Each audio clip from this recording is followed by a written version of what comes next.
No fair. No fair, no fair.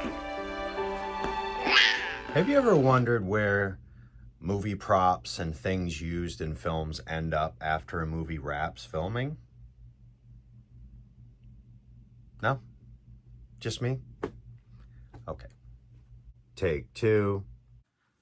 So a lot of times wardrobes and props and stuff used in films will end up going to prop stores and auction houses, and they just kind of get bought and sold. There's a big market for stuff like that. In fact, I've bought some screen used items from film and television series, and even bid in some auctions for it. But when it comes to Maine, not a lot of movies get filmed in Maine. And back in the late 80s, early 90s, I feel like these Hollywood production companies, we come in and they do their films. And then when they leave, it's like they just need to get rid of the stuff. They just need to get rid of everything that they used. And such was the case with Stephen King's 1989 horror classic, Pet Sematary. Now, if you guys know me and you know my channel, you follow me, you know that I'm a huge Pet Sematary fan. Is that obvious? Yeah. But I've done a lot of research on the film, the making of the film, the filming locations. I've gotten to know some people that worked on the film, specifically Carleen Hirsch. She was the lead greens on the film. Now, Carleen was telling me that when they wrapped the filming, a lot of the stuff that they used, screen used stuff, including the Pet Sematary itself, everything that made up the Pet Sematary location from the opening of the film, as well as the stones from the Micmac burial ground, the whole circle that was created there. It was just kind of like, I remember her saying they put an ad in the paper. There was something on the radio. They put something on the radio and just told people like, hey, if you want any of this stuff, come get it. Where the hell was I at that time?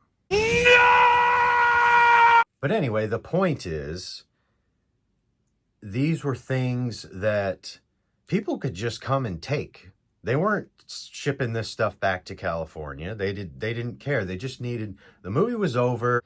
I don't think anybody thought that it would turn into a cult classic and have the kind of loyal following that it has today back then. And so it's interesting because today, those same things, stones from the Micmac, you know, maybe a grave site for, or a grave marker for one of the pets in the Pet Sematary. I mean, that stuff, it would be like gold today to someone like me and super fans. But that stuff is all gone and nobody knows where any of it is because people just came and took it and cleaned it up. But one of the biggest questions, I think, surrounding Pet Sematary and things from the film is, what happened to the Orinco truck?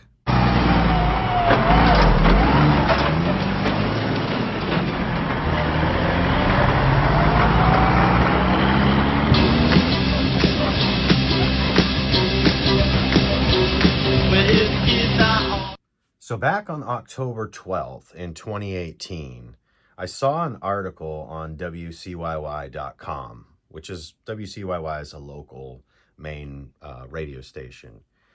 And there was this article on WCYY.com that had talked about, you know, the infamous truck from Pet Sematary.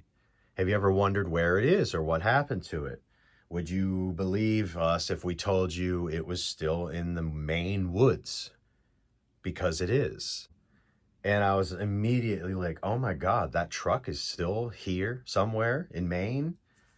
So the article had mentioned that it's in a small town in northern Maine called Princeton.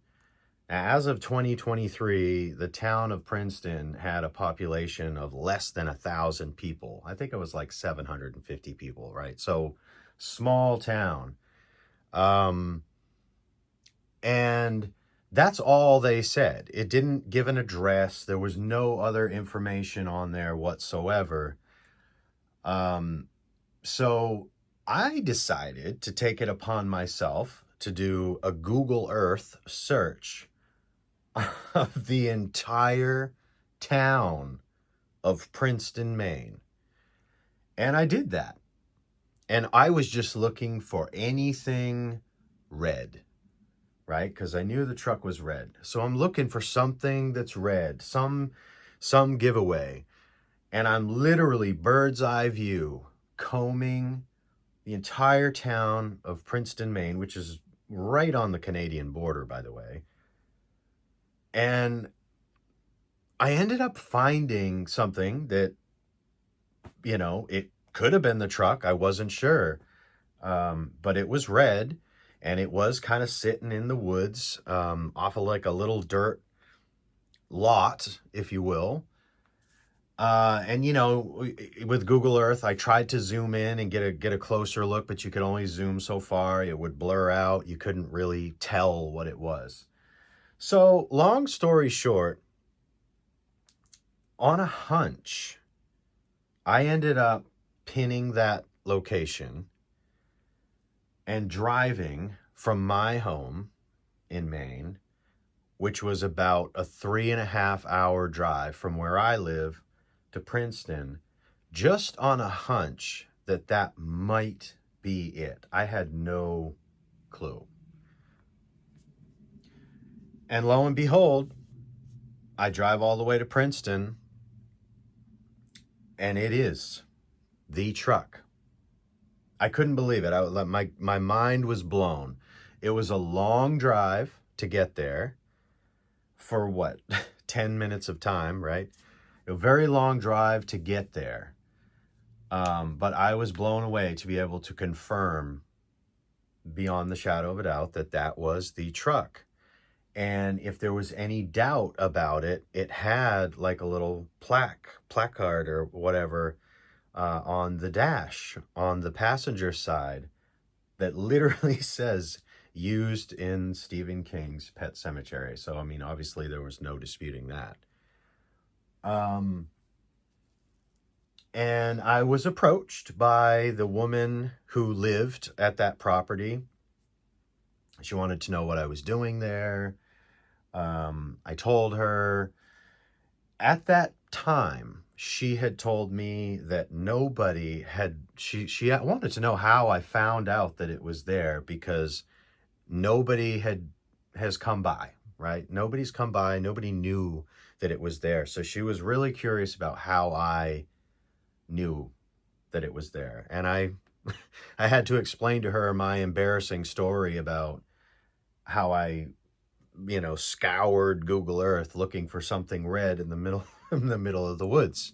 But that is how I found it.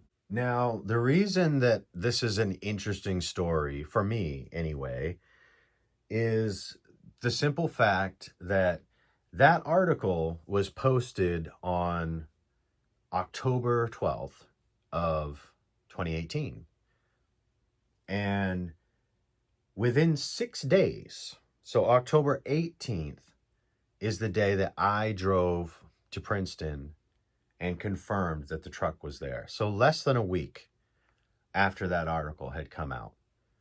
And the woman who lived there on the property was telling me that as far as she knew, I was the first person that had come by, because she certainly hadn't seen anybody up to that point wandering around this truck on the edge of the lot. Now, there have been some other videos on YouTube of, in fact, there's one, the guy's, the title of his video was, I Found the Truck. And it's about the Pet Sematary truck. And I kind of like to laugh at that, because in fact, I got an image here of a side-by-side, my timestamp from when I found the truck versus his video upload. And my timestamp is about a month prior to him getting there. So I'm not mad about it, really. But I did get there first. I'm going to take that. I'm going to I'm going to take that and I'm going to go. So even though I wasn't the one who found the truck, I mean, obviously somebody else found it. There was an article written about it. But I like to think in some small way, I'm at least partly responsible for kind of getting the ball rolling on what would eventually happen with that truck. After I visited and I met with the woman who lived there at the property, I messaged a buddy of mine who's very, very heavily involved in Pet Sematary. He actually was one of the guys who made the only documentary on the film. So he knows his stuff. I passed that information along to him. He was really excited about it. He wanted to come see the truck for himself. Of course, we discussed things like, man, this belongs in a museum or something. I wish somebody would acquire it that would actually give it the love and attention that it deserves.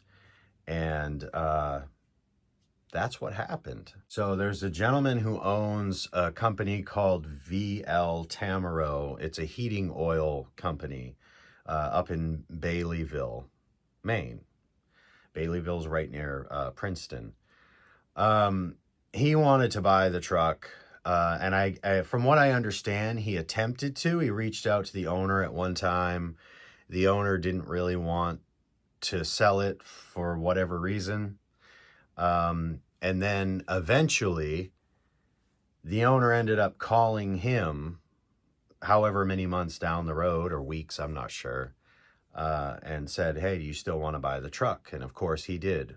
And we should all be very, very thankful for that, because he wanted to buy the truck to restore it and bring it back to how it looked in the film. And those guys, I don't know who he had do this, but they did an absolutely phenomenal job bringing the Orinco truck back to exactly what it looked like in the film. It's really, really impressive.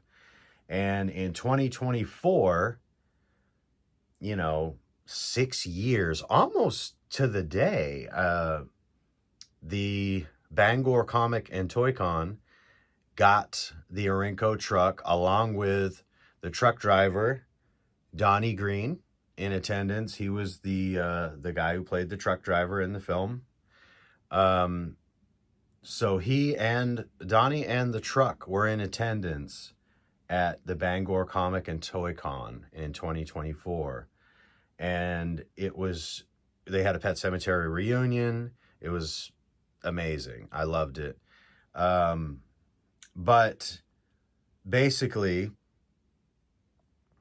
almost 6 years to the day since I went and found that truck and kind of confirmed that it was there, to then see it in its restored state was really an incredible experience. It is kind of a wild feeling to know that, based on what I did, going to check it out for myself and then passing that information along, and then very shortly after that, it became known that's where the truck is. Somebody bought it, restored it, and now the plan is to take it to conventions, I guess, across the country. Maybe, I'm not really sure what the ultimate goal is. But it was really amazing to see this truck completely restored. This is a iconic thing that just the images of this truck and the scene in which it is used is just burned into my brain, and has been my entire life. So it was incredible to be able to sit in the driver's seat, take pictures with it, see the plaque, and to see it with a fresh coat of paint and completely restored. Just incredible. So I'm going to share with you some of the footage that I captured of the truck at the convention, so you can see what it looks like today.